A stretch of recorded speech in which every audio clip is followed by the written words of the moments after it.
안녕하세요. 신지우입니다. 저는 전 세계의 미스터리한 사건 사고를 소개하고 있습니다. 이 사람은 1972년 브라질 상파울루의 인근 도시인 모기다스 크루주라는 곳에서 살던 18살이에요. 페드로 로드리게스 필로라고 합니다. 아직 어린 나이지만 살면서 가장 좋을 때였다고 하는데요. 여자친구인 마리아 올림피아가 임신을 한 겁니다. 그리고 부부가 되기로 약속한 상태였어요. 그런데 아이를 키울 만큼 안정적인 생활 환경은 아니었거든요. 일단 둘 다 너무 어리고요.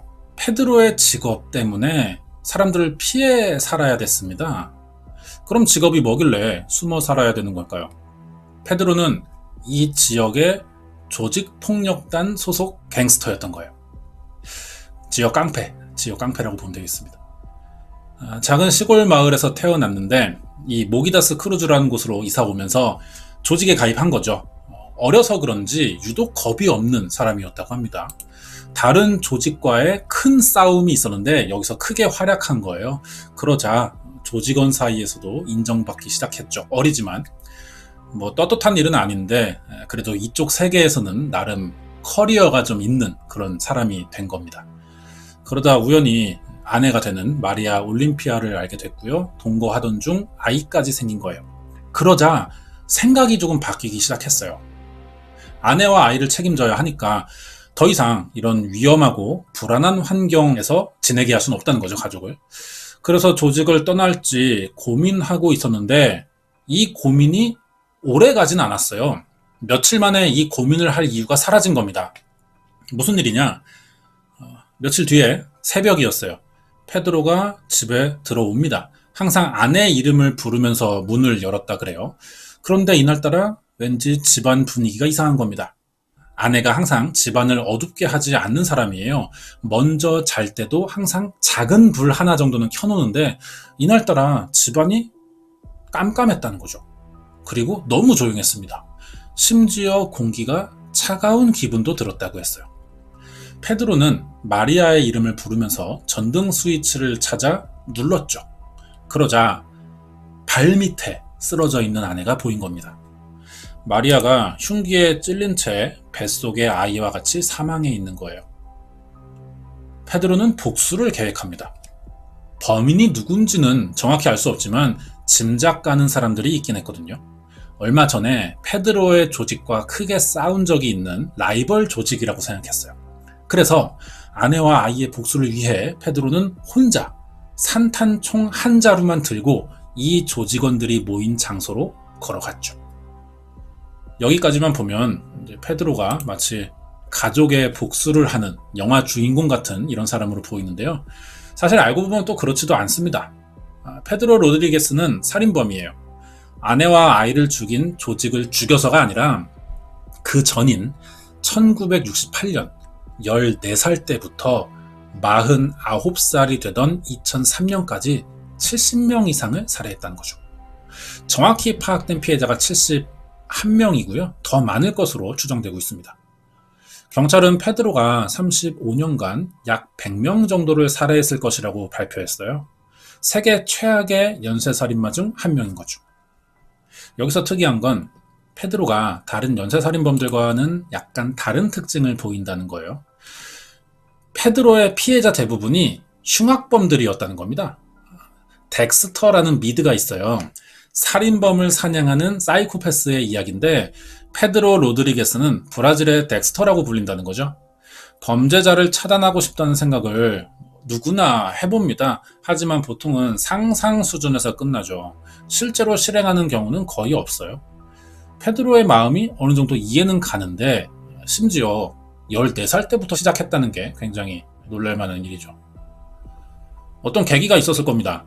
그리고 왜 덱스터가 되기로 한 건지 이번에는 페드로 로드리게스라는 사람에 대해 알아볼게요. 자세한 내용 궁금하시면 구독과 좋아요 부탁드립니다. 페드로의 출생 기록을 보니까 브라질 마니스 제라이스의 남쪽 어딘지 잘 모르겠습니다. 산타 리타 두사 푸카이라는 시골 농장에서 태어났다 그래요. 대부분의 범죄자들처럼 가정 환경이 좋지 않은 사람이었습니다. 알코올 중독자인 아버지가 폭력이 심했던 거예요. 페드로를 임신했을 때도 어머니를 막 폭행했었습니다. 배를 주로 때렸다고 하는데 그래서 페드로가 태어날 때 두개골 골절 상태였어요. 페드로가 태어나고 나서도 폭력은 계속됐고요. 이제 엄마랑 아이 다 때리는 거죠. 그러다 보니까 이 폭력에 노출된 아이의 특징입니다. 감정 조절을 잘 못하고 쉽게 화를 내는 상태가 되는 거죠. 페드로는 13살에 자기 사촌과 크게 싸운 적이 있어요.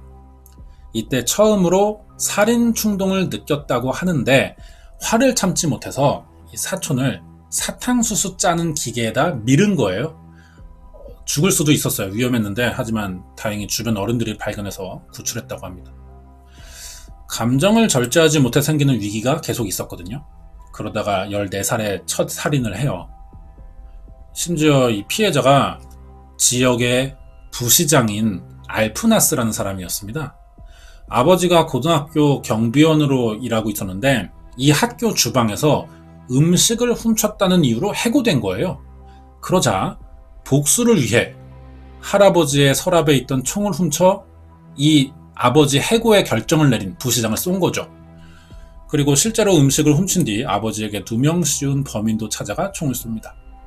2명을 연달아 죽인 거예요.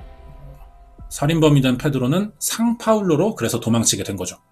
어린 나이에 돈 벌 방법이 없어요.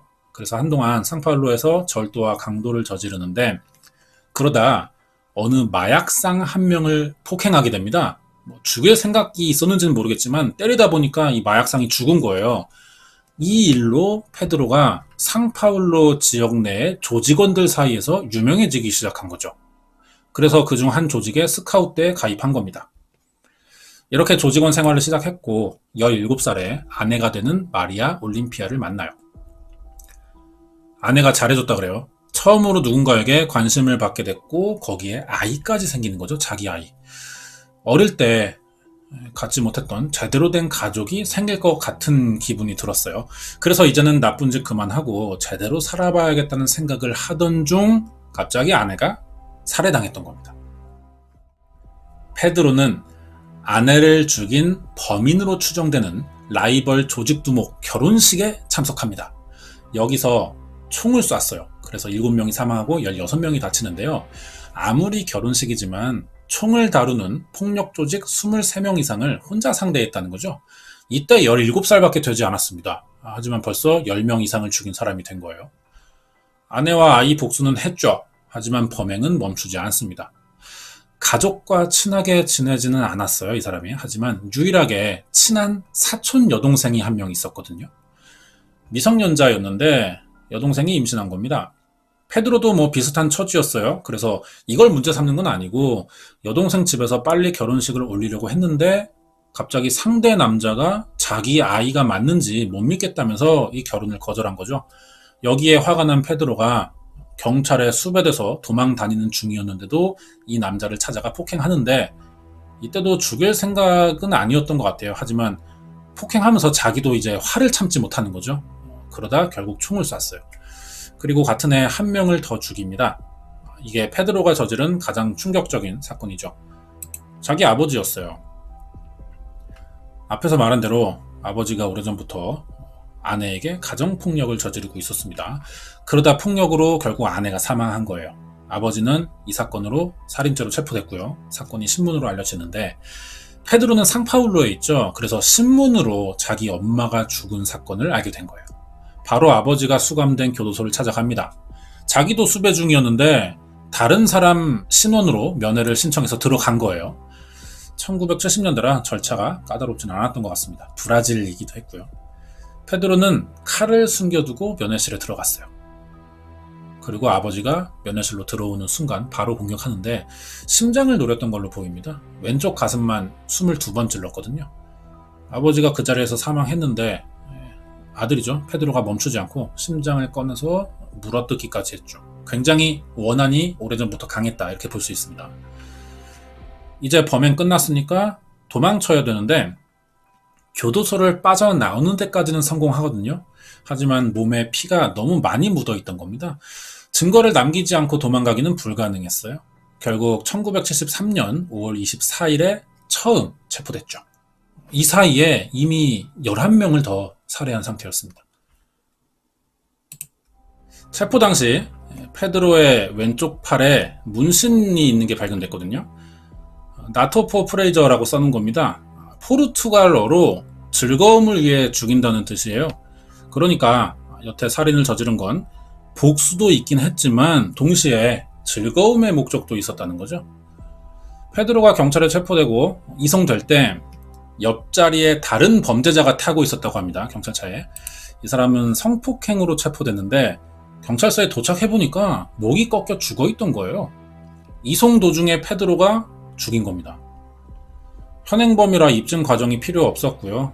그동안에 범행을 봤을 때 충분히 위험한 사람이죠. 바로 독방에 수감됐어요.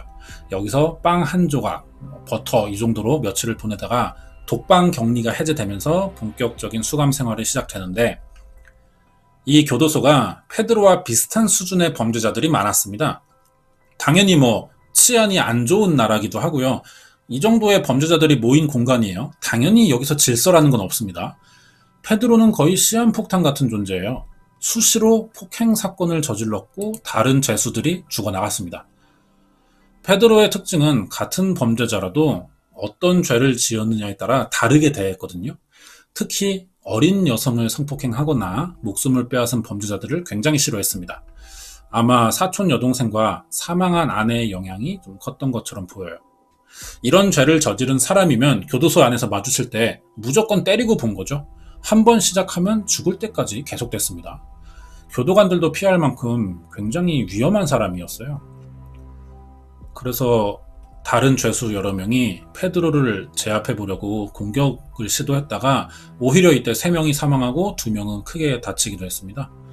항상 싸움이 붙으면 페드로의 승리였고요. 이렇게 30년간 감옥에서 52명의 수감자를 공격했고 47명을 죽였죠. 이 중엔 공원 미치광이라는 별명을 가진 연쇄살인범이 있었거든요. 프란시스코 페레이라고 하는데 이 사람도 감옥에서 페드로 손에 사망합니다.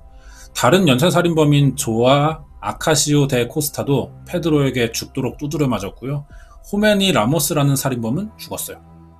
이런 소식이 알려지자 사람들이 페드로를 영웅 취급하기 시작합니다. 페드로는 범죄자들을 죽이는 건 즐겁다는 말을 남겼고요. 자기 행동에 후회나 반성은 전혀 하지 않았어요. 오히려 스스로를 정의의 사도라고 믿는 것 같았습니다. 페드로 로드리게스를 체포하고 정신감정을 해본 의사들은요, 다 같은 말 했어요. 심각한 편집증과 반사회적 성향, 분노조절 장애 등의 정신병이 있다는 거죠. 태어날 때부터 두개골 부상을 입은 상태였고 자라온 가정 환경도 비정상적이었기 때문에 이런 상황이 성장에 큰 영향을 줬을 거예요. 그래서 결국 복수라는 핑계로 자기의 감정 표출을 하는, 살인을 합리화한 이런 사이코패스 유형의 범죄자라고 볼 수 있습니다. 1973년에 첫 재판이 열리는데 14살 때부터 저지른 부시장 살인 사건과 아버지 사건까지 23명의 살인죄로 총 128년형을 받아요. 하지만 브라질이라는 나라는 감옥에 수감되는 최대 기간이 30년까지거든요. 워낙 범죄자가 많아서 다 가둘 공간이 부족하다 보니 생긴 법입니다. 128년 선고받아도 30년 지나면 나오는 거예요. 그래서 2003년에 출소가 예정되어 있는 사람이었던 거죠. 그런데 막상 2003년 되니까 출소가 거절됩니다. 감옥에서 47건을 더 저질렀던 게 이유였어요. 규정을 바꿔야 될 정도로 얘는 해도 너무했다는 거죠. 그래서 예외로 오히려 형이 400년까지 더 늘어났는데 그러다 4년 후 갑자기 모범수 생활을 했다면서 34년 만인 2007년 4월 27일에 53살의 나이로 출소합니다. 그리고 상파울루를 떠나 해안가인 발레 아리오 캄보리우에서 관리인 일을 했는데 2011년 9월 15일 다시 경찰에 체포되거든요. 교도소에 있을 때 폭동 시위에 가담했다는 죄가 뒤늦게 성립된 거죠. 그래서 다시 8년 동안 교도소에 들어갔었고요. 2018년에 완전히 풀려납니다. 재밌는 게 이 사람이 지금 뭐 하냐면요. 유튜버 됐어요. 채널은 찾지 못하는데 해외 기사를 찾아보니까 유튜브 활동 중이라는 내용이 있었습니다. 뭘 하냐 그럼 유튜브에서 브라질의 비행 청소년들에게 범죄와 멀어지는 방법에 대한 강의를 하면서 잘 지낸다 그래요. 어릴 때 팔에 새겼던 그 즐거움 때문에 죽인다 이 글씨는 지웠다고 합니다. 준비한 내용 여기까지고요. 뒤에 관련된 내용 더 있어요. 이번 이야기는 범죄자를 사냥하는 사이코패스 브라질의 덱스터라고 불리는 페드로 로드리게스의 사건 파일이었습니다. 네, 관련된 이야기 하겠습니다. 이 사람 뭐 운동을 했는지는 모르겠지만 신체 조건인가요? 운동선수가 되는 게 맞지 않았을까 싶을 정도인데 50살까지 교도소에 있었고 어릴 때 한참 힘 좋고 혈기왕성할 때 들어오는 어린 범죄자들 다 상대하면서 수감생활을 했다는 거죠. 신체적인 조건이 굉장히 좋은 사람이지 않았나 하는 생각됩니다. 관련된 이야기 하자면은 범죄자들을 사냥하는 범죄자였다는 점에서 페드로 로드리게스는 브라질의 덱스터라고 부를만 하거든요. 덱스터는 우리가 잘 아는 미드 덱스터죠. 여기 주인공 이름입니다. 드라마상의 별명이 괴물 잡아먹는 괴물인데요. 페드로랑 비슷한 면이 있어요. 캐릭터 면에서. 그래서 사람들이 이 드라마 주인공인 덱스터와 실제 인물인 페드로를 많이 비교합니다. 그래서 이번에는 덱스터라는 미드를 좀 추천해 볼 겁니다. 2006년에 시작했고요. 8년간 8시즌 방송됐어요. 주인공은 아까 말한 대로 사이코패스 혈흔 분석가입니다. 덱스터가 법으로 해결할 수 없는 범죄자를 직접 사냥하는 이런 내용이죠. 답답하니 내가 뛴다 이런 거예요. 범죄를 주제로 한 책이나 영화, 드라마들은요. 항상 인기 있는 주제예요. 이미 보신 분도 많겠지만 이 사건 보고 관심 가면 굉장히 이거 유명하거든요. 덱스터 한번 정주행하는 거 추천드립니다. 그리고 페드로인데요. 최근 사진이에요. 가장 최근. 이 사람 살인범이지만 범죄자를 죽였으니 그래도 참작의 여지는 있다. 뭐 이런 시각을 갖는 사람도 있는데 엄연히 법의 영역을 넘어간 행위였습니다. 그래서 범죄라고 부르는 거예요. 하지만 교도소에서 47명의 범죄자를 죽였다는 사실 때문에 사람들이 쓰레기를 소탕한 영웅이라고 떠받들어 준다는 거죠. 이게 페드로에 대한 오해 중 하나인데요. 페드로가 감옥에서 죽인 사람은 연쇄살인범이나 성폭행범들이 있긴 했어요. 하지만 이거는 일부라는 겁니다. 모두 다 그렇다는 건 아니죠. 그런데 이게 전체인 것처럼 알려지게 되면서 사람들이 오해를 하는 거고요. 피해자 중에는 비교적 가벼운 죄로 들어왔다가 잘 때 코 골아서 시끄럽다는 이유로 살해당한 사람도 있습니다. 그렇기 때문에 우리가 알고 있는 그런 내용과는 좀 다른 점이 있죠. 사실 이 정의라는 게 개인의 생각과 기준으로 내리는 건 아니거든요. 나라에서 정한 기준에 따라 재판을 받았고요. 감옥에서 죽은, 페드로에게 죽은 범죄자들은 죄값을 치르는 중이었다는 겁니다. 이걸 개인이 심판할 자격은 없다는 거죠. 그렇다고 뭐 이 사람들 편들자는 게 아니고 이 사람들 착하다는 게 아니고요. 범죄자를 처리해도 질서 있는 법률에 의거한 방식으로 처리해야 되는데 그걸 무너뜨린 거죠. 페드로가. 사회적 합의를 깨고 단독으로 행동한 그런 죄가 있는 겁니다. 여기까지요. 네, 신지우입니다. 1983년 영국에서 15살의 여자아이가 살해되는 사건이 벌어져요. 그리고 3년 뒤 근처에서 다시 또 15살의 여자아이가 살해됩니다. 경찰은 두 번째 사건을 보고 당황했어요. 이미 어느 남자를 이 사건의 용의자로 검거한 상태였거든요. 이때 마침 DNA 수사 기법이 개발됐고요. 시신에서 나온 DNA와 이 남자를 대조해 다른 사람이라는 사실이 밝혀집니다. 그러자 영국 경찰은 사건 발생 지역에 사는 4,583명의 DNA를 모두 감식해요. 이렇게 결국 진범을 찾아내게 되죠. 최초로 DNA 감식 기술을 이용해 범인을 잡은 사건이었습니다. 지금은 전 세계가 당연하게 사용하는 기법이 됐는데 우리나라는 그럼 언제 처음으로 이 DNA 감식 기술을 도입했던 걸까요? 여러분도 잘 아는 사건이죠. 1986년 9월 5일부터 1991년 4월 3일까지 화성에서 벌어진 이춘재의 연쇄살인 사건입니다. 이때 205만 명 정도의 인력이 투입됐어요. 역대 최고의 대규모 수사가 오랫동안 이어졌는데 실제로 머리카락이나 정액, 담배꽁초 등의 단서를 꽤 확보한 상태였습니다. 하지만 과학수사의 개념이 부족할 때라 이걸 활용할 수는 없던 거예요. 그러다 사건 3년 만인 1989년 DNA 감식 장비를 먼저 보유하고 있는 일본에 이 샘플을 보내요. 하지만 일본도 막 DNA 감식을 시작하던 단계라 이 검사 결과가 정확하지 않았거든요. 하지만 어떻게든 이 결과를 받아내야 했던 우리나라는 여러 번에 걸쳐 계속 DNA 샘플을 보냈어요. 그러다 보니까 정작 우리가 보유하고 있어야 될 DNA가 줄어들게 된 겁니다. 계속 정확한 결과는 얻지 못했고요. 가지고 있는 DNA도 점점 줄어들면서 더 이상의 검사가 불가능한 상태가 온 거죠. 그럼 더 이상 검사할 수 있는 DNA가 없는 상태인데 어떻게 이춘재의 존재를 확인할 수 있었던 걸까요? 2019년에 DNA 증폭 기술이 개발된 겁니다. DNA 양이 적으면 이걸 늘려요. 그래서 무한으로 검사가 가능해진 거죠. 이렇게 얻어낸 결과를 이미 교도소에 있던 재소자들과 일일이 하나씩 대조해 보면서 사건 33년 만에 일치하는 사람을 찾아냈던 거예요. DNA가 아니었다면 이춘재의 존재는 우리가 영원히 몰랐을 겁니다. 우리나라 DNA 감식 기술이 세계 최고라고 하거든요. 일단 아시아에서는 비교할 수 있는 나라가 없고요. 영국과 미국에서도 우리나라를 와요 참고할 만큼 굉장히 빠르고 정확하죠. 화성 연쇄살인 사건으로 DNA 중요성을 일찍 느낀 겁니다. 그래서 오랫동안 준비해온 이런 결과라고 할 수 있어요. 자, 그러면 다른 나라의 경우는 어떨까요? 어디든 연쇄살인을 처음 접한 나라는 사건을 제대로 대처하지 못했어요. 한 번도 본 적이 없는 유형의 사건이다 보니까 그동안에 쌓아온 수사 매뉴얼이 하나도 통하지 않게 되거든요. 프랑스가 우리나라랑 거의 비슷했습니다. 최초의 연쇄살인이 일어났을 때 어떻게 수사해야 될지 전혀 몰랐고 결국 DNA 기법을 도입하게 된 거죠. 프랑스는 최초의 연쇄살인 사건을 어떻게 해결했는지 알아보도록 하겠습니다. 자세한 내용 궁금하시면 구독과 좋아요 부탁드립니다. 1996년 2월 2일 프랑스 최고의 범죄수사팀이라는 오르페브르가 경찰청 강력 범죄팀에 이 여성이 등장합니다. 이름은 마르틴 몽테일이에요.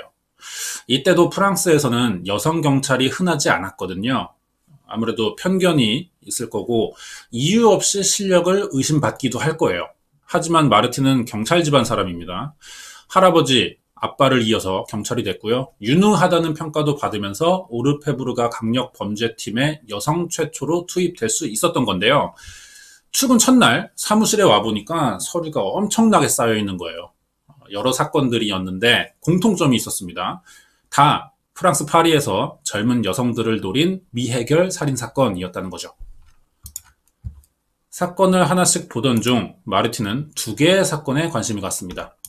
1994년 12월에 일어난 33살의 인테리어 디자이너 아네스 니히캄프 살인 사건과 1995년 7월에 일어난 27살의 의대생 엘렌 프링킹 사건이었어요. 두 사건은 다른 시간과 장소에서 벌어졌습니다. 하지만 마르틴은 이 둘 사이에 연결점이 있을 거라고 생각했죠. 왜냐? 피해자가 둘 다 손이 결박된 채 폭행당했고요. 목에 수십 개의 자상이 난 데다 현장은 지저분했고 밤에 일어났었다는 겁니다. 마르틴은 한 명이 저지른 연쇄살인이라 판단해 수사를 시작하는데요. 그리고 6개월 만인 1995년 6월에 어느 남성에게 공격당해 사망할 뻔했다는 피해자 여성을 만나 진술서를 받게 됐어요. 23살의 엘리자베스는 엘렌 프랭킹이 살해당하기 3주 전인 1995년 6월 16일 자기를 뒤따라오던 남성에게 집 앞에서 공격당했고 손을 묶였지만 이 남자가 한눈 파는 사이 도망쳐서 살 수 있었다고 설명합니다. 경찰은 엘리자베스의 집 근처를 수색해 범인이 피운 담배꽁초를 찾아냈어요. DNA 감식했죠. 그랬더니 아네스 니시캄프와 엘렌 프링킹의 몸에서 발견된 범인의 DNA와 똑같았던 겁니다. 당시 프랑스에서는 연쇄살인에 대한 개념이 별로 없었거든요.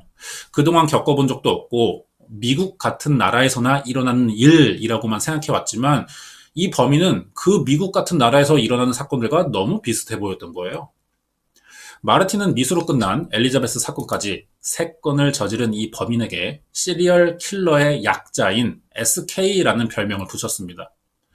엘리자베스의 증언대로 범인의 몽타주도 만들어 전국에 뿌렸어요. 하지만 결국 범인을 찾는 데는 실패했고 2년 뒤인 1997년 SK는 또다시 파리에서 두 번의 사건을 더 저지릅니다. 1997년 9월 19살의 마갈리 시로티와 11월엔 에스텔 마그드가 사망했던 건데요. 마갈리의 경우는 범인의 DNA가 몸에서 발견되지는 않았어요. 하지만 앞에 두 사건과 범행 방식이 비슷했고 에스텔의 경우는 몸에서 똑같은 SK의 DNA가 검출됩니다. 매일 신문과 TV에서 범인의 이야기가 나왔고요. 겁이 났어요, 사람들이. 집 밖에 나오지 않는 거죠.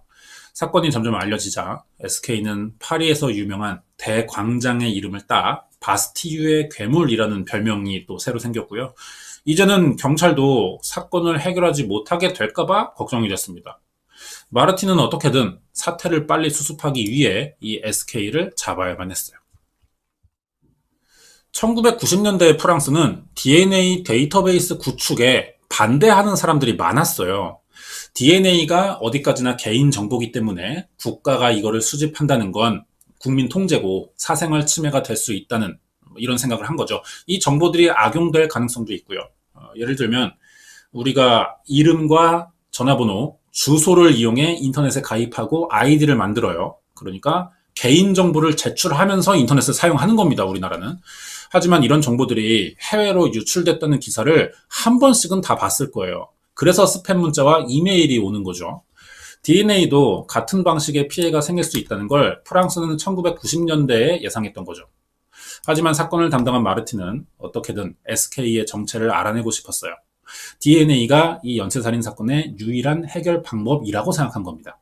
그래서 이 사람이에요. 프랑스 DNA 연구에 권위 있는 박사인 올리버 파스칼을 찾아갑니다. 올리버 파스칼은 전국 유전자 검사소에 있는 모든 자료와 SK의 데이터를 비교해 봤어요. 체계적인 데이터베이스가 없으니까 하나씩 일일이 대조해보는 수밖에 없었거든요. 번거롭고 시간이 굉장히 오래 걸립니다. 하지만 마르틴은 분명히 이걸로 범인의 정체를 알 수 있을 거라 생각했어요. 참고로 이 방법은 무식하지만 이춘재를 찾은 우리나라의 DNA 대조 방법과 똑같았습니다. 이렇게 오랫동안 대조해본 결과 파스칼 박사는 SK의 신원을 알아냈어요. 마르틴 몽테일이 그동안 찾던 범인은 이 사람입니다. 35살의 기 조르주라는 남성인데 전과 조에 보니까 여러 번의 폭행과 절도로 감옥에 간 적이 있었고요. 마르틴이 오르페브르가 경찰청 강력범죄팀으로 들어오기 3년 전인 1993년엔 지하주차장에서 성폭행 살인 사건의 용의자로 조사받은 적도 있었거든요. 이때 조사받으면서 DNA가 수집돼 있던 거예요. 이 사건 몰랐으면 기조르주는 대조에서 매칭되지 않았겠죠. 피해자들의 몸에서 나온 DNA와 일치하는 사람을 찾게 되자 1998년 3월 26일 기조르주의 수배 명령이 떨어집니다. 오전에 체포영장이 나왔고요. 낮 12시쯤 체포됐다는 기사가 나왔는데 아마 새벽에 영장심사 통과되면서 오전 8시에 발부받고 바로 경찰에 전달됐던 것 같아요. 이날 첫 업무가 기조르주의 체포였던 거죠. 바로 체포는 성공했어요. 그런데 몸싸움이 조금 있었습니다. 머리에 지금 피가 나죠? 상처가 그때 생긴 거예요. 사실 경찰은 이날 기조르주를 놓칠 뻔했거든요. 체포 전에 이미 범인의 신원이 노출된 겁니다. 언론사가 어떻게 알았는지 아침 뉴스로 파리에서 일어난 연쇄살인의 범인이 기조르주였다는 사실을 방송에 내보냈거든요. 만약에 기조르주가 조금만 부지런한 사람이었으면 일찍 일어나면 방송을 봤을 테고요. 도망쳤겠죠. 하지만 다행히 뉴스를 못 봤는지 결국 경찰이 잡으러 온다는 사실을 몰랐고 검거된 겁니다. 체포된 기조르주는 생각과 다르게 협조적으로 조사를 받았어요.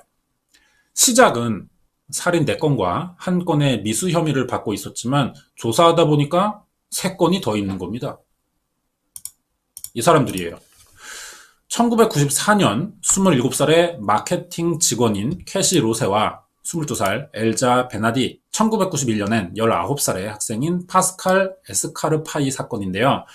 피해자들에게서 기조르주의 DNA가 나온 건 아니에요. 하지만 목에 자상 여러 개가 있다는 점에서 먼저 파악된 4건과 너무 똑같았죠.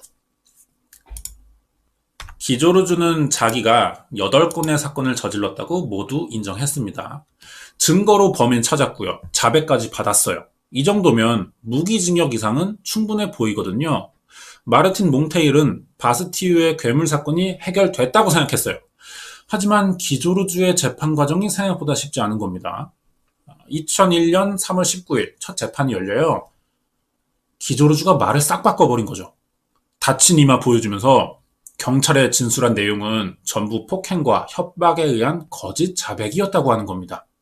변호사도 기조르주를 범인으로 정해둔 상태에서 경찰이 수사를 몰아갔으니 당연히 이런 결과가 나올 수밖에 없다며 의뢰인을 잘못된 수사의 희생양이라고 주장한 거예요. 경찰은 체포 당시 몸싸움에서 생긴 찰과상이 전부고 한 번도 거짓 자백을 요구한 적은 없다고 했어요. 하지만 경찰의 증언을 입증할 자료는 없습니다. 하지 않은 일을 증명할 방법은 없는 거예요. 거기에 문제가 더 있죠. 이게 그 당시 몽타주인데 이 사람이 체포된 기조르주고요. 생존자인 엘리자베스의 증언으로 1996년에 만든 건데 실제와는 조금 차이가 있다는 거죠. DNA는 일치하고 있지만 현장에서 지문이 나온 건 아니고 발자국은 있지만 이게 기조르주의 발과는 달랐어요. 시신에 남은 상처들을 볼 때 범인은 왼손잡이처럼 보였습니다. 하지만 기조르주는 오른손잡이라는 거예요. 상황이 이상하죠? 피해자들 몸에 남겨진 DNA는 확실히 이 사람께 맞아요. 하지만 다른 범행 증거들은 기조르주가 아니라고 하는 겁니다. 범인이라는 증거가 분명히 있지만 범인이 아니라는 증거도 있는 이상한 상황이었어요. 기조르주는 심리전에 강한 사람이었습니다. 재판에서 그동안의 자백을 뒤집고 무죄를 주장한 것도 검사를 상대로 한 심리전이었거든요. 이게 지금 검사랑 대화하는 표정이에요. 보통의 사람들은 아무리 당당하고 떳떳해도 검사 앞에서 조금 위축됩니다. 조심스러워져요. 전혀 그렇지 않고 있죠. 재판 내내 자신 있는 태도와 여유를 부리면서 죽이지 않았다는 말만 되풀이했거든요. 검사가 어떤 질문을 해도 흐트러지질 않는 거예요. 하지만 결국 심리적으로 흔들리는 때가 옵니다. 재판 4일째 되던 날, 어릴 때 임시 보호를 해주던 위탁 가정의 엄마가 증인석에 나타날 때였어요. 그러자 계속 차분하고 냉정했던 기조르주의 표정이 변하기 시작하는 겁니다. 이 사람 이름이 진모랭이라고 하는데 기조르주가 당황한다는 건 이 사람이 자기에게 약점이 될 만한 뭔가를 알고 있다는 뜻일 거예요. 그게 뭔지 이해하려면 기조르주의 성장 배경을 먼저 알아야 됩니다. 기조르주는 1962년 10월 15일에 태어났는데 아빠가 없어요. 누군지를 모릅니다. 왜냐하면 엄마는 프랑스 사람인데요. 엄마가 어릴 때 파견 나온 아프리카계 미군을 만난 첫날 임신했던 거예요. 원치 않게 태어난 아이라는 거죠. 그래서 엄마에게도 버려졌고 여러 위탁 가정을 돌다가 모랭이라는 가족 집에서 살게 됐던 거예요. 모랭의 가족은 아이가 7명입니다. 거기에 위탁 아동만 12명이 더 있었어요. 자기가 20번째였다는 거죠. 엄마가 된 진 모랭은 20명의 아이들을 차별 없이 잘 키웠습니다. 하지만 기조르주가 16살일 때 이 집에서 나와야 했어요. 왜냐면 14살 때 여동생 중 한 명을 폭행했고 2년 뒤엔 다른 여동생을 또 폭행한 거예요. 폭행의 이유는 없습니다. 2번이나 같은 일을 저지르자 엄마인 진 모랭은 기조르주를 아동보호시설로 돌려보낼 수밖에 없었죠. 그 뒤로 기조르주는 이제 계속 폭행과 절도를 저지르면서 여러 번 감옥을 다니다가 7건의 살인 혐의를 받는 유력 용의자가 돼서 지금 재판을 받고 있는 거예요. 예전에 위탁 엄마였던 진 모랭이 증인석에 나타나자 기조르주가 깜짝 놀랍니다. 앉아있다가 일어나더니 엄마라고 부르는 거예요. 그러더니 갑자기 엄마 사랑한다는 고백을 해요. 진 모랭은 기조르주에게 나도 사랑하지만 지금은 더 이상 그렇지 않다고 대답했거든요. 엄마 대답에 기조르주가 재판 과정 중 처음으로 당황했고 그 뒤로는 계속 멍하게만 앉아 있었어요. 상황 봤을 때 기조르주에게 진 모랭은 특별한 사람이었다고 생각되죠? 사실 아닙니다. 엄마 사랑한다라고 얘기했던 거는 관계를 유지를 위한 말이었던 것 같아요. 엄마한테 나 믿지, 보호해줘 라는 표현을 돌려서 말했다는 거죠. 증언하지 말라는 이야기였던 겁니다. 재판이 진행될수록 피해자 유족은 더 화가 났고요. 불안해졌어요.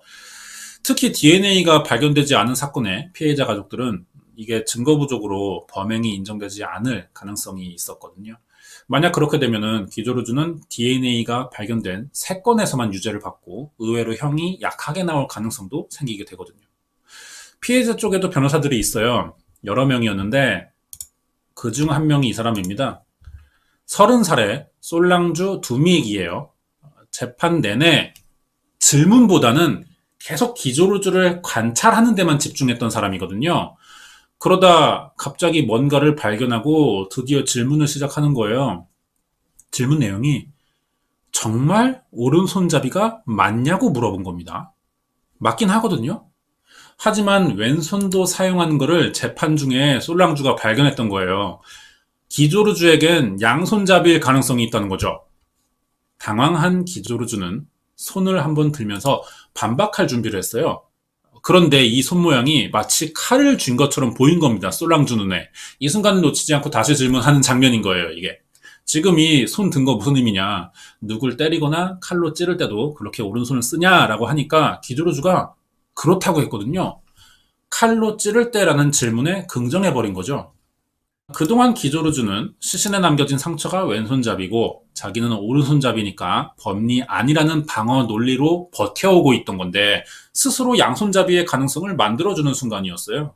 이때부터 여유 있던 기조루주의 태도가 변하기 시작한 겁니다. 왜냐? 어릴 때 키워준 진보랭은 기조루주가 양손잡이인 거를 알고 있었거든요. 재판 6일째예요. 기조루주는 더 이상 재판에 가지 않겠다고 떼를 쓰기 시작합니다. 하지만 당사자가 정당한 사유 없이 재판을 거부할 수 없거든요. 강제로 끌려 나와요. 표정에서는 이제 여유라고 찾아볼 수가 없습니다. 날카롭고 공격적인 태도로 바뀐 거예요. 약점이 드러났고 이제 불리하다는 걸 아는 거죠.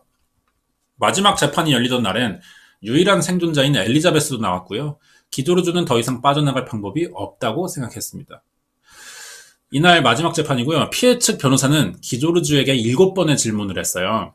당신이 파스칼, 캐시, 엘자, 아네스, 엘렌, 마갈리, 에스텔의 목숨을 빼앗았냐는 질문에 기조루주는 모두 네라고 대답했고요.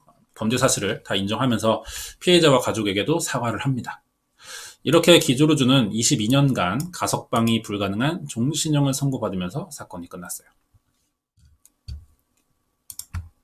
프랑스의 첫 번째 연쇄살인범이었던 기조루주는 재판이 끝나고 나서야 왜 자기가 연쇄살인을 저지르게 됐는지를 밝혔는데요.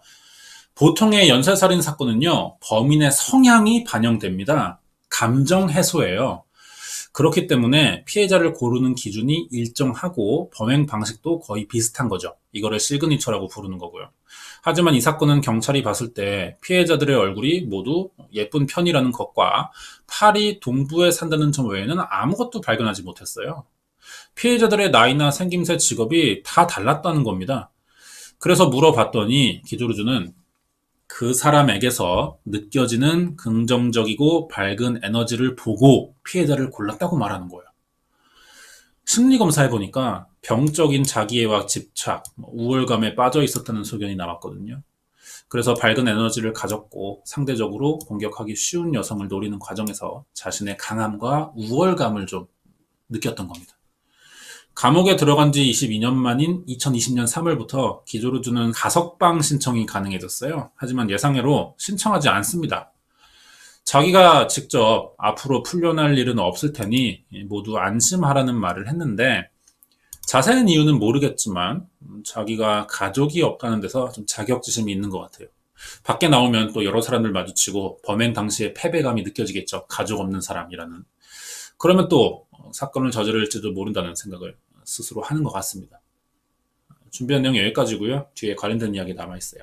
이번 영상은 프랑스 최초의 연쇄살인범이었던 기조루주의 사건 파일이었습니다. 네, 관련된 이야기 좀 하자면은 이거 아까 본 사진이죠. 앞줄에 있는 흑인 아이 한 명이 있어요. 얘가 기조루주입니다. 혼자 흑인이죠. 엄청 눈치 보면서 살았겠죠. 그러다 보니까 어둡고 부정적인 생각을 갖게 되면서 밝은 사람만 보면 박탈감이 느껴지고 괜히 화도 나니까 공격성이 생겼던 것 같아요. 연쇄살인범들의 범행을 보면 대부분은 물질적인 이득을 원하지 않습니다. 심리적인 해소의 이유가 더 많다는 거예요. 심리적인 이유라면 당장 일어난 일 때문이 아니라 과거부터 쌓아온 이런 경우들이 많겠죠. 그래서 어릴 때의 성장 배경을 알아야 범행의 이유를 알고 예측도 할 수 있는 건데요. 범인의 어릴 때 성장 배경을 절대 모르고는 기조루주의 범행 동기를 알 수는 없겠죠. 프로파일링이 왜 중요한지 보여주는 사건이기도 했습니다. 이 뒤로 프랑스는 1998년에 DNA 데이터베이스를 구축했고요. 수백 건의 미제 사건을 해결하게 됐어요. 개인정보를 국가가 수집한다는 점에서 반대 시각이 있었지만 직접 경험해 보니까 범죄 수사로 얻는 이득이 더 크다고 판단했던 겁니다. 그리고 이 사람이죠. 사건을 담당한 마르틴 몽테일인데 2001년에 프랑스 최초의 여성 경찰청장이 됐어요. 기조르주 사건을 1996년에 담당했으니까 사건 해결하고 5년 만에 팀장에서 경찰청장까지 올라간 거죠. 팀장이면 계급이 경위입니다. 시그널에서 차수연이 경위로 나오거든요. 그냥 5년 만에 3번 진급했다는 건데 굉장히 빠르고 파격적이라고도 할 수 있어요. 여자니까 그만큼 좀 어렵지 않았을까 더 이런 생각도 들지만 실제로 마르틴이 기조르주 잡았을 때 나온 신문기사 헤드라인도 그랬거든요. 그때 신문기사가 치마 입은 경찰이 범인의 정체를 밝혔다 였습니다. 남자 직업이라는 인식이 강한 직종이라 여자로서 경쟁하기는 좀 쉽지 않았을 거예요. 그런데도 경찰청장까지 올라갔다는 건 그만큼 또 실적을 많이 냈고 인정받는 사람이기 때문이 아닌가 생각됩니다. 마지막으로 이 사람이 나온 다큐멘터리가 있습니다. 넷플릭스 소개하면서 끝낼 건데요. 우먼 앤 머더러라고 최근에 나왔어요. 수사국장인 마르틴 몽테일과 피해자의 엄마 중 한 명인 안느 고티에가 범인을 쫓는 내용의 다큐멘터리입니다. 실제 인물들 등장하기 때문에 마르틴이 수사하면서 그때 어떤 생각을 했었는지 이런 인터뷰 장면들이 꽤 나와요. 이번 영상 보고 관심 있으시면 넷플릭스에서 우먼 앤 머더러를 보시는 게 사건 이해에 도움이 될 것 같습니다. 여기까지예요. 네, 안녕하세요. 신지우입니다. 요즘 넷플릭스를 자주 보는데요. 우리나라 콘텐츠들이 인기인 것 같아요. 저도 방송 준비하면서 이제 백색 소음 느낌으로 많이 켜놓거든요. 딱히 챙겨보는 건 사실 없어요. 하지만 어느 순간 재미를 붙인 계기가 있었는데 DP입니다. 인기가 있다 그래서 호기심에 켜봤다가 그 자리에서 다 봐버렸거든요. 재미있었어요.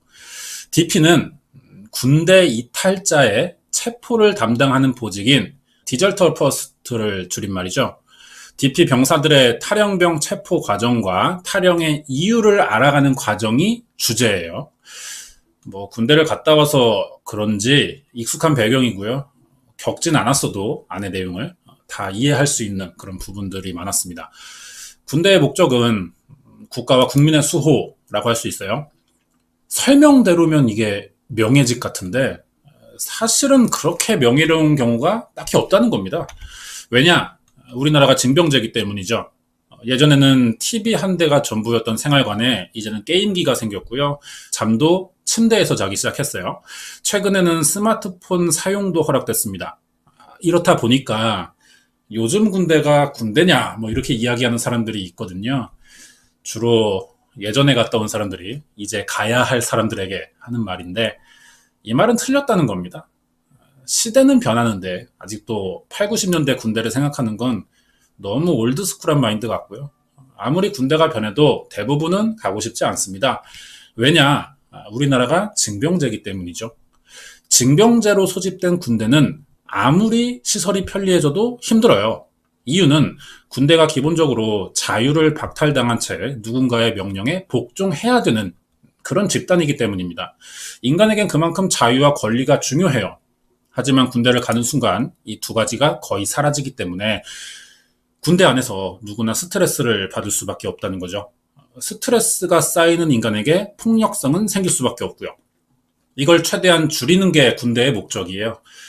그렇기 위해서 개편하는 것이고 외출, 외박, 게임기, 침대, 스마트폰 이런 것들을 병사들에게 지급하기 시작했던 겁니다. 하지만 그렇다고 근원적인 문제인 자유가 보장되는 건 또 아니란 말이에요. 강제로 1년 6개월간 갇혀 살아야 되는 스트레스는 어떻게 해도 해결할 수 없다는 거죠. 이걸 해소하고 싶은 군인들이 폭력과 가혹행위를 저지르는 게 아닐까 이런 생각이 들었어요. 심한 경우에는 뭐 성폭행 수준이 아니고요. 상상을 초월하는 사건들이 많거든요. 선임이 후임에게 인분을 먹인 적도 있었습니다. 그래서 그 뒤로 병영생활 행동 강령이라는 게 생겼던 거예요.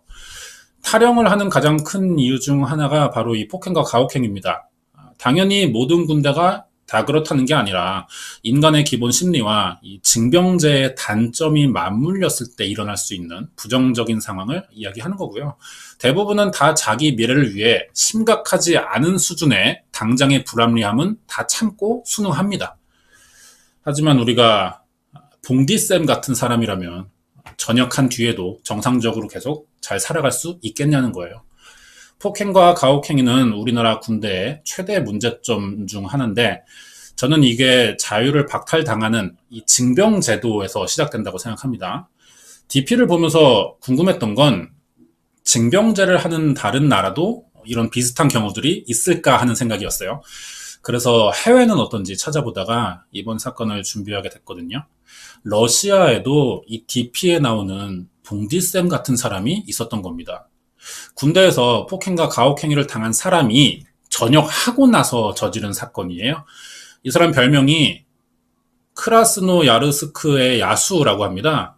어떤 사람이고 왜 범죄자가 됐는지를 알아볼게요. 자세한 내용 궁금하시면 구독과 좋아요 부탁드립니다. 러시아의 군대 모집 방식이 우리나라랑 비슷한 데가 있어요. 기본적으로 징병을 합니다. 하지만 지원도 받고 군대를 가지 않는 방법도 있어요. 대학에 가면 군사교육을 받는데요, 러시아는. 그래서 징병되지 않는다고 합니다. 대체 복무 개념인 거죠. 사건은 징병제 국가일 당시인 1991년 5월에 시작되는데요. 이때 러시아는 소비에트 연방체제였습니다. 소련이라고 부르던 그 사회주의 국가일 때예요. 세계 최초의 사회주의 국가였고 군사력이 가장 강한 나라 중 하나였죠. 그만큼 군인들의 훈련 강도가 높았었습니다.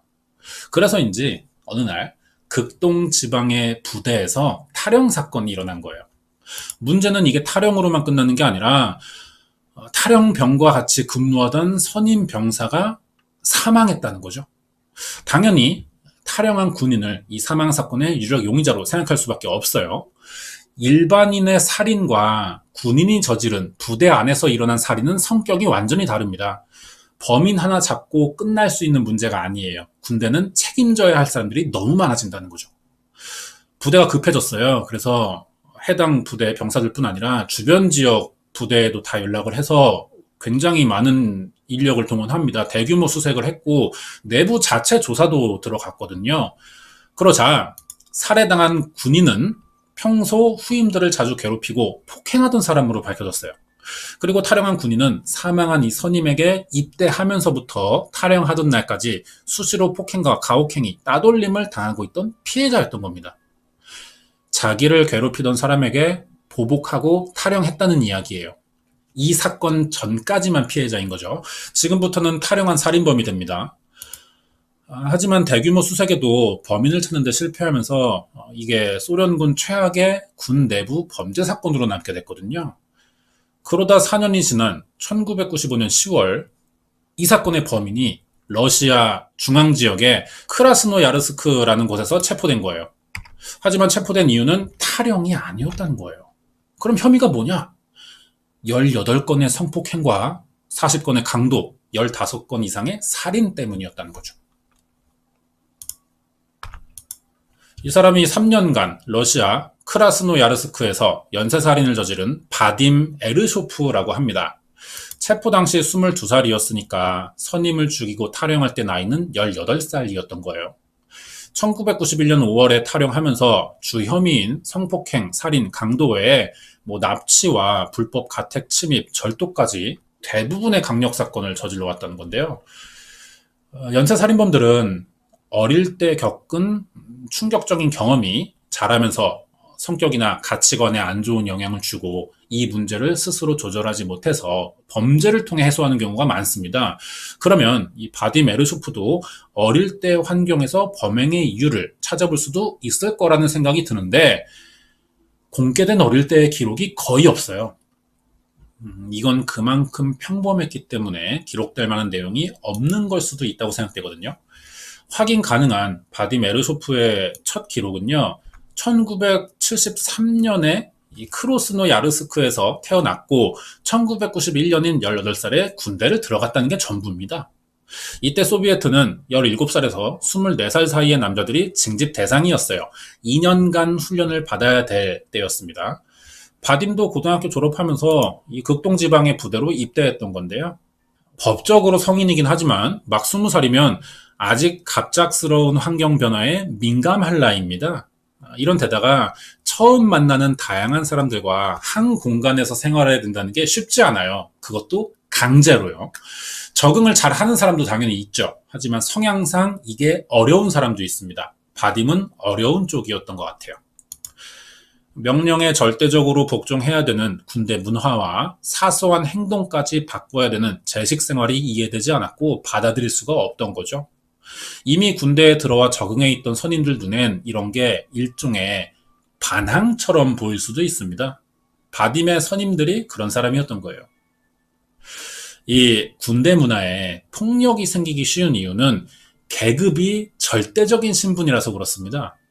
문제는 이게 지휘 권한이 있는 간부와 사병 관계에서 있는 일이 아니라 병사들 사이에서도 같은 방식으로 서열을 만든다는 건데요. 이 상황을 쉽게 설명하자면 군대를 안 가는 분들도 있으니까 예를 들어서 학교에서 교사가 학생을 지도합니다. 이게 당연한 거죠.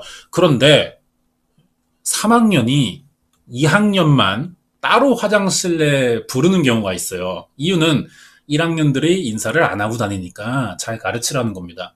그러면 3학년한테 혼난 2학년이 다음에는 1학년을 화장실로 부르죠. 이렇게 혼내는 일이 결국 생겨버리는데 인사를 안 하는 게 문제가 되면 이건 교사가 가르쳐야 될 일이에요.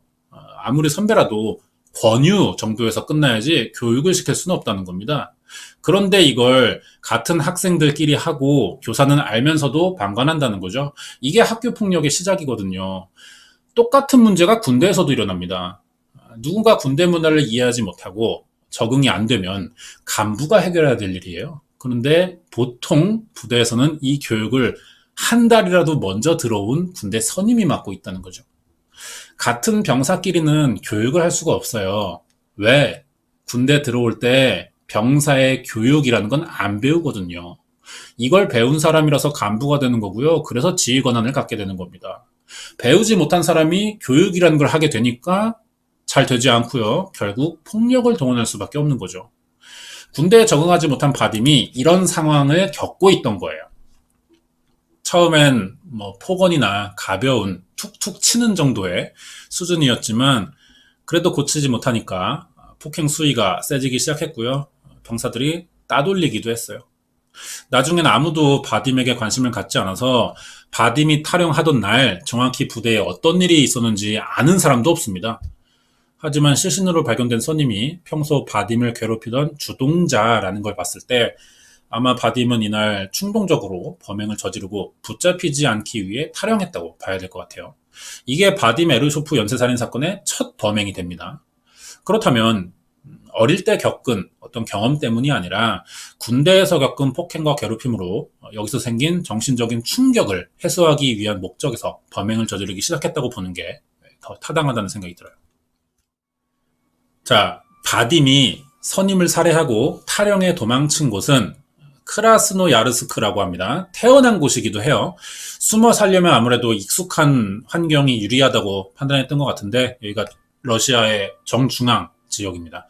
면적은 넓은데 인구 밀도가 굉장히 낮아요. 우리나라보다 크지만 인천 주민들보다도 숫자가 적습니다. 여기 인구가. 여기 와서 도시를 가로지르는 처음에 가장 먼저 했던 행동이 예니세이라는 강이 있대요. 여기를 찾아가거든요.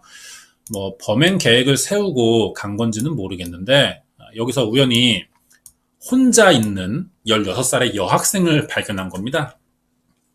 이 여학생은 어두운 저녁이 돼서야 다시 발견됐는데 그 위치가 강가 풀숲이에요.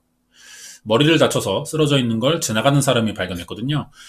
사망하진 않았지만 온몸에 폭행을 당해서 멍이 들었고요. 성폭행의 흔적이 있었어요. 범인이 바딤인 거죠. 경찰이 수사를 해봤는데 피해자도 갑자기 맞아서 기절한 상태라 아무것도 기억을 못하는 겁니다.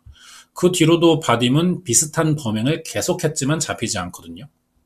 이 사람이 왜냐면 수시로 이름을 바꾸면서 생활했던 거예요. 탈영 후 살인과 성폭행 사건을 저지른 뒤 1년 6개월 만입니다. 1992년 11월 28일 이제 본격적인 연쇄살인이 시작되는 거죠. 이 뒤로 3년간 18명 성폭행했고 그중 15명이 사망했어요. 피해자 연령대가 10대부터 60대까지 다양합니다. 이 사람들에게서 공통점은 없거든요. 하지만 대신 범행 방식이 일정하다는 게 특이한 점이죠. 바딤이 사람을 죽일 때 찌르거나 베는 흉기, 그러니까 칼을 사용하지 않는다는 거예요. 둔기를 이용해요. 그래서 사람이 사망할 때까지 폭행하는데 이러면 칼에 비해 피해자가 사망할 때까지 걸리는 시간이 더 길겠죠. 이미 성폭행이 끝난 시점인데도 빠르게 도주하지 않고 현장에서 폭행하는데 시간을 들이고 있다는 겁니다. 거기에 사건은 모두 야외에서만 일어났거든요. 누군가에게 목격될 수도 있는 불안한 환경에서 시간도 오래 걸리는 위험한 범행 방식을 굳이 고집하는 건 바딤이 이런 행위를 통해서만 감정 해소가 된다는 이야기 같거든요. 그러니까 바딤의 연쇄살인 시그니처는 성폭행에 이은 둔기를 통한 폭행이라고 볼 수 있는 겁니다. 이런 방식을 굳이 고집하는 건 아무래도 군대에서 겪은 폭행과 가혹행위 이런 것에 대한 반발이지 않을까 이런 생각이 들어요. 자기가 겪은 걸 남에게 똑같이 하면서 그 순간에 그동안 겪었던 스트레스 이런 것들을 풀었던 거라고 보이는데 그러면 군대에서 폭행과 가혹행위 따돌림했던 그 사람들을 노리지 않은 이유는 뭐냐는 거예요. 이건 단순히 제압하기 쉬운 상대라서 골랐거나 아니면 바딤도 군대에서 성추행 당했을 가능성이 있다고 봐야 될 것 같습니다. 이렇게 사건은 3년간 해결되지 않았고요. 그 사이 15명의 여성들이 사망하자 범인에겐 사건이 일어난 지역의 이름을 따서 크라스노야르스크의 야수라는 별명이 생겨요. 장기 미제가 된 이유는 범인을 알아낼 만한 단서가 전혀 발견되지 않았기 때문이고요. 이 당시 경찰은 범인이 동물적인 본능으로 범행 흔적을 지우는데 익숙한 사람이고 마치 또 다른 범죄를 숨기기 위해 일부러 살인을 저지르는 것 같다고 이런 느낌을 받았었다고 합니다. 왜냐? 바딤을 만난 피해자들이 여성만 있던 게 아니었거든요. 이 시기에 같은 지역에서 40건 이상의 강도 사건이 일어나고 있었습니다. 사망한 피해자들도 꽤 됐는데 이 사람들도 모두 둔기에 의한 폭행을 당했다는 거예요. 살해 수법이 똑같으니까 바딤을 용의자로 생각하고 있던 거죠. 하지만 너무 철저히 흔적을 감추고 도망 다녔기 때문에 피해자가 계속 늘어나고만 있었습니다. 그래도 결국 잡힙니다. 탈영 이후 4년 만인 1995년 10월 29일이었어요. 이날 바딤은 어느 가정집에 침입해서 자고 있던 16살 여자아이에게 성폭행을 시도합니다. 하지만 이 아이 비명소리에 가족들이 방으로 달려와서 바딤을 잡으려고 했어요. 이때 아빠가 집에 있던 소화기를 던졌거든요. 여기에 머리를 맞고 바딤이 기절한 겁니다. 이렇게 경찰 신고까지 이어지면서 체포됐던 건데 잡고 나니까 그 뒤가 또 막상 문제였거든요. 경찰 조사에서도 계속 가명을 사용하는 거예요. 그리고 자기는 노숙자인데 돈을 훔치려고 침입했다가 충동적으로 여자아이를 공격했던 거라며 성폭행을 인정하지 않는 겁니다. 하지만 신원조회가 결국 되면서 그동안 일어난 살인사건들과 대조해본 결과 바딤 에르쇼프가 범인이라는 사실이 드러난 거죠. 해외에서는 연쇄살인범들에게 별명을 붙여주는 경우가 많아요. 왜냐면 사건이 계속 일어나고 있지만 범인의 신원이 특정되지 않으니까 뭐 그 사건의 개 뭐 이럴 순 없잖아요. 그래서 이름 대신해서 지어주는 건데 이 사람은 크라노스 야르스크의 야수 외에도 별명이 2개가 더 있습니다. 크라노스 야르스크의 치카틸로, 일기 쓰는 미치광이 살인마예요. 이 사람이 다들 아실 겁니다. 안드레이 치카틸로죠. 러시아의 대표적인 사이코패스 연쇄살인범이고 이 영상은 검거되고 나서 형을 조금이라도 덜 받아보려고 정신병 걸린 척하고 있는 거예요. 지금 연기하는 겁니다. 기자들 앞에서. 현타 안 오나? 짧게 소개하자면 이 사람 교사 출신입니다. 아내와 자식도 낳은 걸 봤을 때는 겉으로 보면 뭐 평범한 가장이에요. 하지만 이 사람에겐 선천적인 성기능 장애가 있었어요. 어떻게 애를 낳았는지 모르겠지만. 그러니까 이 사람은 자기가 남성성을 잃어버렸다는 데서 심리적으로 위축되기 시작했고, 여기에 대한 스트레스가 쌓이다가 우연히 9살 여자아이를 마주치면서 처음으로 성폭행을 저질러 본 겁니다. 하지만 성기능 장애가 있어서 실패했고요. 대신 살인으로 감정 해소를 했던 사람이에요. 이렇게 쉬운 3명을 살해했었죠. 그리고 이 안드레이 치카틸로의 영향으로 연쇄살인범이 된 사람도 있습니다. 체스판 연쇄살인 사건의 범인이라고요. 알렉산드르 피추시킨이고요. 이 사람은 할머니 살인마로 유명해요. 타마라 삼소노바라고 합니다. 이 사람들 예전에 소개한 적이 있어요. 제가 여기 링크 해두겠습니다. 누르시면 바로 이동돼요. 이렇게 안드레이 치카틸로는 러시아 연쇄살인범들에게 큰 영향력을 준 범죄자거든요. 이번 사건의 범인은 바딤 에르쇼프가 이런 사람의 이름이 별명으로 붙었다는 건데 그만큼 잔인했다 이렇게 볼 수 있는 거고요. 일기 쓰는 미치광이 살인마라는 걸 설명하자면은 바딤이 범행 저지를 때마다 항상 일기에다가 내용을 기록했다는 거예요. 그것도 뭐 나름의 규칙을 만들어서 알아보기 쉽게 기록했는데 예를 들면 이런 식이죠. 번호를 매깁니다. 1번은 몇 번째 피해자인지, 2번은 범행 날짜와 시간, 3번은 사용한 흉기 이런 식인데요. 이것도 알파벳 대문자, 소문자를 기호처럼 구분해서 사용했어요. 예를 들어서 대문자 P를 사용하면은 이거는 흉기입니다. 칼, 대문자 N은 작은 흉기, 식사용 칼 이 정도 수준. 소문자 P는 맨손이나 막대기. 4번은 공격당한 피해자의 상태, 부상을 당했으면 여기서 또 소문자 P를 쓰고요. 소문자 T는 죽었어요. 시체 이렇게 표현하는 거죠. 5번은 피해자 성별, 6번은 범행 연도와 장소, 7번은 자기가 한 행동 이런 걸 구체적으로 적습니다. 이런 식으로 탈영하고 크라노스야르스크에 와서 처음 저지른 그 강에서 저지른 16살 여학생의 성폭행 사건을 기록해 보자면 이런 식이 될 것 같아요. 1번 첫 번째 사건이니까 1, 2번 날짜 5월 어느 날 그리고 시간 오후 3번 도구는 사용하지 않았으니까 X 4번은 피해자의 상태죠. 어떤 피해를 입었냐.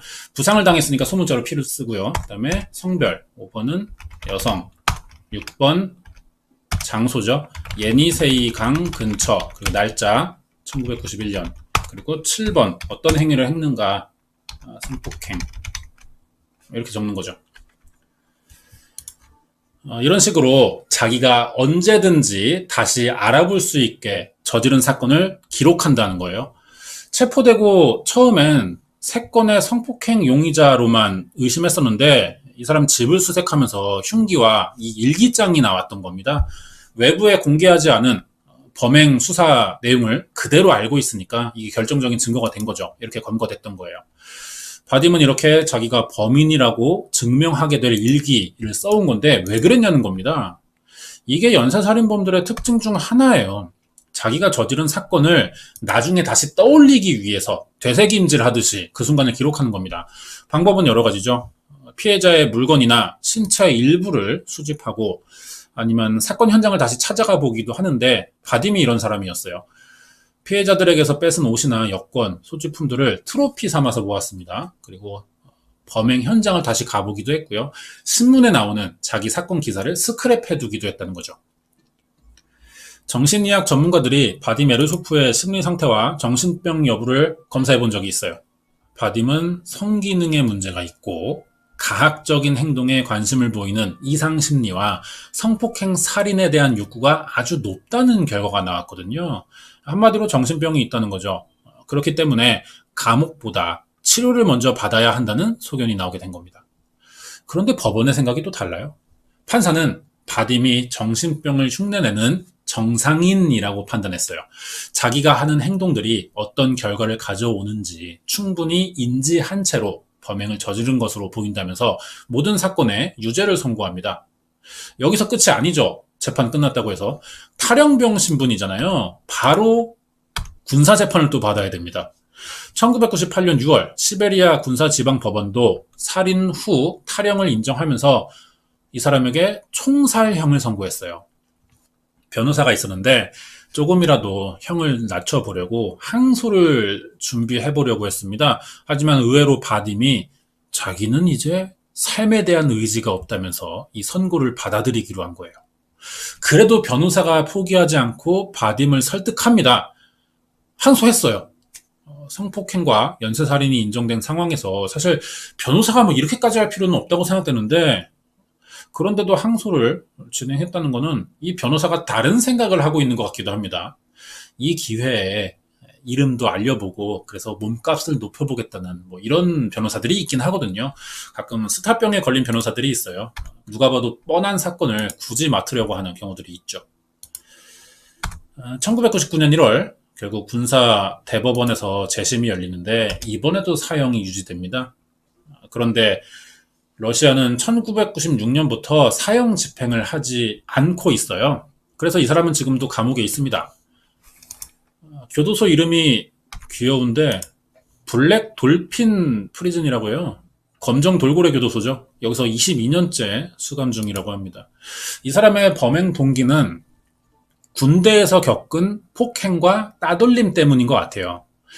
차라리 뭐 괴롭히던 사람들을 상대로 저질렀었다면 감형의 여지가 조금은 있을 거라는 생각이 드는데, 그 사건과 전혀 상관없고 그것도 상대적으로 약한 여성들만 골라서 자기가 당한 피해를 보상받으려고 한 거잖아요. 이런 점에서 충분히 악질적이었다고 할 수 있습니다. 만약에 이런 일을 겪지 않았다면 바딤이 정상적인 사람으로 살 수 있었을지, 뭐 그건 이제 와서 알 수 없어요. 자기도 모르는 폭력성이 몸 안에 이미 있고 이게 나중에라도 언제든지 발현될 수는 있는 거니까. 하지만 결과만 가지고 봤을 때 원인을 제공한 사람들이 있잖아요. 군대 선임들이요. 바딤 에르쇼프의 사건을 보면서 알 수 있는 점은 폭력이 폭력을 만들어낸다는 겁니다. 사실 처음부터 이렇게까지 할 생각은 없었을지도 모른다는 생각이 들어요, 바딤이. 그런데 군대라는 곳이 자기의 억울함이나 부당함을 꺼내기가 쉽지 않은 공간이라는 거죠. 도움을 받을 수가 없었을 거예요. 이 사건을 바딤의 선임들도 그 당시에 분명히 들었을 텐데 무슨 생각을 했을지 좀 궁금해집니다. 준비한 내용 여기까지예요. 이번 영상은 징병제 군대 문화의 극단적인 단점을 보여준 바딤 에르쇼프의 연쇄살인 사건 파일이었습니다.